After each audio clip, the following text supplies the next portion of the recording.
Magandang araw, mga kapeska, mga kaibigan.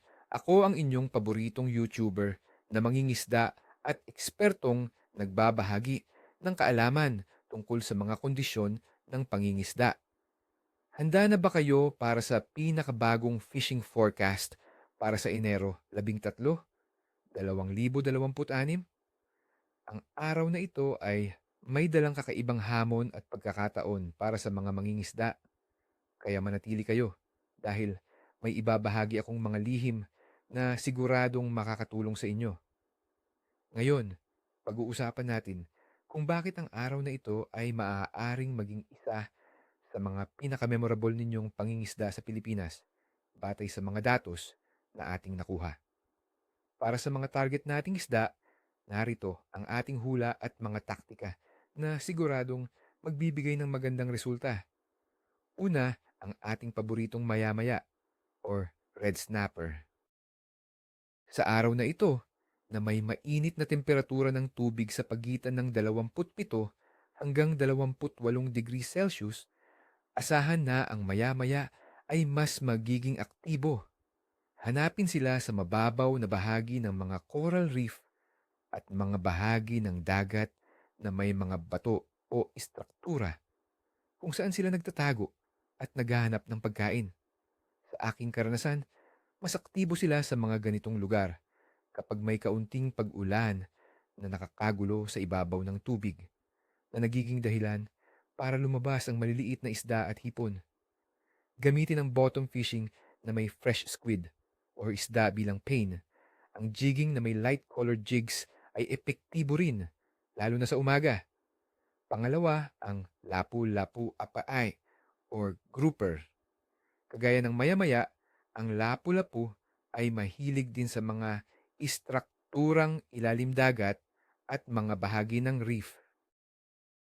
Dahil sa maaaliwalas na panahon na may kaunting pag-ulan na maaaring magpataas ng visibility sa ilalim ng tubig pagkatapos ng kaunting ulan, mas magiging maingat ang lapu-lapu.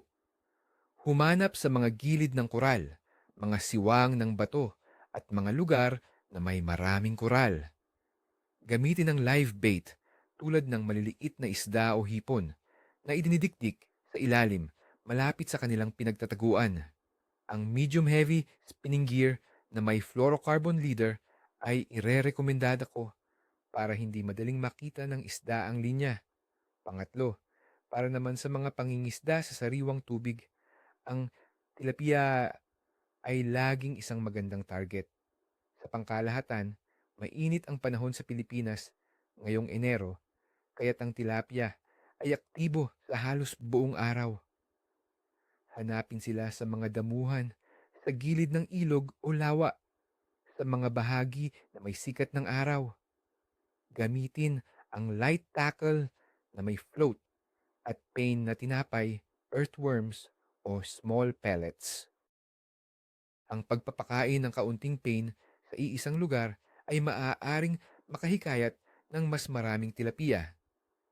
Pang-apat, ang ating pambansang isda, ang bangus o milkfish. Bagamat karaniwan sa aquaculture, ang mga wild bangus ay mahuli rin sa mga coastal areas at estuarine. Sa mainit at komportabling temperatura ng tubig, ang bangus ay nagiging aktibo. Hanapin sila sa mga mababaw na bahagi ng baybayin, lalo na sa mga lugar na may makakain na algae. Ang fly fishing na may green o algae imitating flies ay epektibo or maaari ring gumamit ng shrimp meat or tinapay bilang pain sa float fishing. Tandaan, napakalakas nilang lumaban, kaya maging handa. Ngayon, pag-usapan naman natin ang mga kondisyon na magkakaroon ng malaking epekto sa ating pangingisda. Panahon. Sa Enero 13, 2026, asahan natin ang isang araw na may bahagyang ulap sa araw at kaunting pag-ulan sa gabi. Ang temperatura ng hangin ay aabot sa 24 hanggang 28 degrees Celsius na mainit ngunit komportable. Ang humidity ay nasa 85%.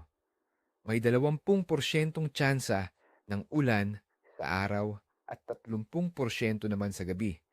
Ang direksyon at bilis ng hangin ay karaniwang magmumula sa hilagang silangan na nagdadala ng banayad at tuyong hangin dahil sa amihan season.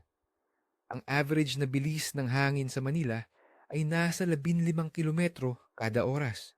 Ang mga kondisyong ito, lalo na ang banayad na pag-ulan sa gabi, ay maaaring magpataas ng aktibidad ng isda dahil sa pagdagdag ng oxygen sa tubig at pagkalat ng mga pagkain. Temperatura ng tubig. Ang temperatura ng tubig sa dagat sa Pilipinas ngayong Enero ay nasa 27 hanggang 28 degrees Celsius. Ito ay itinuturing na napakainit at komportable para sa karamihan ng mga tropical fish species. Sa sariwang tubig naman, maaari nating asahan ang halos kaparehong temperatura o bahagyang mas mababa. Ang mainit na tubig ay nagpapataas ng metabolismo ng isda na nagiging dahilan para mas madalas silang maghanap ng pagkain. Fase ng buwan. Ngayong Enero 13, 2026, tayo ay nasa fase ng paanong buwan o waning crescent. Ang ilaw ng buwan ay nasa 19 hanggang 27% at paunti ng paunti. Ang buwan ay nasa sign ng Scorpio at nasa pinakamalayong punto nito mula sa Earth na tinatawag na apogee. Sa mga popular na paniniwala ng mangingisda, ang paanong buwan ay minsan itinuturing na hindi gaanong paborable para sa pangingisda, lalo na sa mga gabi. Gayunpaman, sa araw, ang epekto ay mas minimal at ang ibang species ay maaaring mas maging aktibo, lalo na sa mga pagbabago ng tides. Paangkalahatang aktibidad ng isda. Sa Enero, ang Pilipinas ay nasa rurok ng tag-araw o amihan season. Karaniwan itong panahon na may malinaw na kalangitan at minimal na pag-ulan sa maraming bahagi ng bansa. Kaya't sa pangkalahatan, ang mga isda ay aktibo at naghahanap ng pagkain sa iba't ibang lalim. Ngunit, tandaan, may mga closed fishing season para sa ilang uri ng isda tulad ng galunggong, sardinas, herrings at mackerels sa ilang lugar tulad ng Northeast Palawan, Visayan Sea at Zamboanga Peninsula. Kaya't maging responsable tayo at huwag silang hulihin sa panahong ito. Ang aking pangkalahatang pagtatasa sa kagat ng isda para sa Enero 13, 2026 ay katamtaman hanggang maganda. Bagamat nasa paanong buwan tayo, ang mainit at halos matatag na panahon na may kaunting pag-ulan sa gabi at mainit na temperatura ng tubig ay pabor sa aktibidad ng maraming species. Ang presyo ng hangin ay inaasahang matatag na magandang sinyales para sa pangingisda.